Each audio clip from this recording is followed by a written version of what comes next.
Islam. This video is going to be on critical thinking. We found that critical thinking is extremely important, and so we just want to break it down and explain it. My name is Mark Jones Bay. This is my brother right here, Kwesi Bay. The importance is really important because we found that we often try to educate our brothers and sisters or our friends or parents or relatives, and no matter how many facts we show them or like information, it doesn't matter or register because they're not thinking or they're not critically thinking.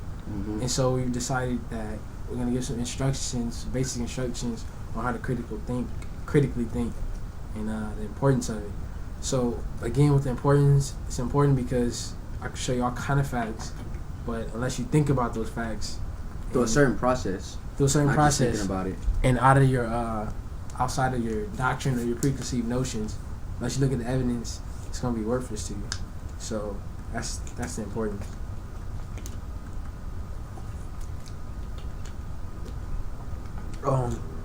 A basic definition. I'm gonna go over a basic definition of critical thinking. Definition I have right here. I'm gonna read it right now. It's a reasonable, reflective thinking that is focused on deciding what to believe or do. More precisely, it is assessing the authenticity, accuracy, and or worth of knowledge claims and arguments. The definition right here is full of loaded words already. The first word is reasonable. Are you able to reason? Logic.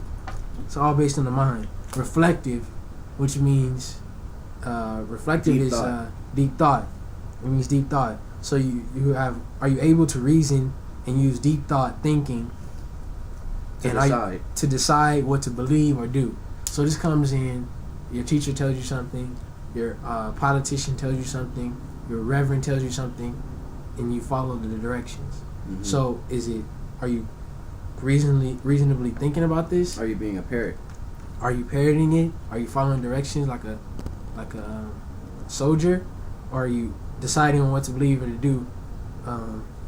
Reasonably, based on your own logic and your own point of view, your own reality. Deductions. Mm-hmm.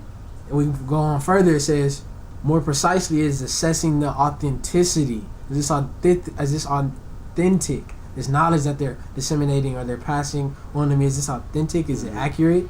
Mm-hmm. And what is the worth of these knowledge claims? Right. Not knowledge. It's knowledge claims and arguments. So this is the main basis of a knowledge critical thinking. A knowledge claim becomes knowledge once you verify it as fact. Exactly. Further, critical thinking is essentially a judgment. Judgments are crucial, critical, fundamental, extremely important. So, and specifically, it's a reflective judgment, which was aforementioned. We just talked about. So, reflective or deep thought judgment. That's extreme. Deep thought judgment. Mm-hmm. My pastor telling me to do something. My teacher telling me to go and get into politics, but have I deeply thought about this? Have I judged and said, what is electoral college? What is a superdelegate? What is a delegate? What is a democracy? What is democracy? Have we gone into these things? Have we thought about these things? Or are we just following the rules? And to go on further, critical thinking is a form of problem solving. Math, high level math.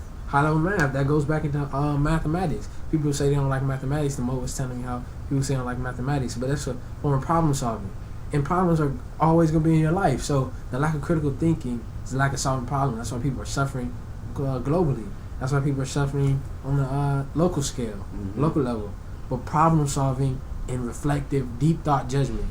So the lack of this problem solving and deep thought judgment, what are you left with? Right, you're left with problems. Problems with no judgment. Ignorance, foolishness, following. Exactly. This is the result of not critically thinking or making judgments, deep thought judgments, and solving problems. What's left is folly. Mm-hmm. But a way to gain more knowledge and move on the next step of critical thinking is the next step is curiosity. Curiosity is after you get the importance of critical thinking and the definition of critical thinking, you move on to how to critically think. What do I need? Curiosity is the first step. Curiosity is asking questions about everything. The five W's and the 2 H's. Who, what, where, when, how, why, and how, and how did that happen? You ask them, huh? They say something, you say, huh? Yeah. Make sure you get it clear. Repeat that. Who chopped down the cherry tree? Why? What is a cherry tree? How did they do that? When? So you when, where, why? So you ask these questions about everything, and once you become curious, you're gonna become extremely knowledgeable. It opens the gate. It's the gate opener. You can't know the answers if you don't ask the questions. So. And they're there. That's why they say. I don't know if it's in the Bible, but it says, "Seek and you shall find." So-called Jesus said that. Jesus said that. So prophets are saying it. The Moors are saying it. We're saying it. Ask the questions, you get the answers. And they tell you, it says in one of the books, "My people die for a lack of knowledge." Hosea 4, 3, verse 6. 6. I think that's what it is. That's in the Bible. Mm-hmm. So you ask how, what, where, why, when, how, huh, what, and then you get information. But you come at it in a curious way, curious manner, and they'll just lace you. Mm-hmm. They'll give you the information. Oh, is that so? Oh, how was this set up? Mm-hmm. Oh, okay. Then they'll just lace you. Mm-hmm. Europeans, anybody, they'll just lace you with information. But you sit back and you just become curious and you gain this information. Because if you come at them, what? Electoral college? Super delegate? Can't be radical. You must be lying. You cracker? Tell me the truth. And then they'll be like, oh, this nigga's crazy. You're just another wily nigga. And then they're not going to answer your questions. Or they'll lie to you, or they'll just walk away. So to the lies, you come in a curious state. This is the basis. This is curious about everything. The scientist, he asks questions about everything himself, the universe. When you were a kid. Back to when you were a kid. The kid's a scientist.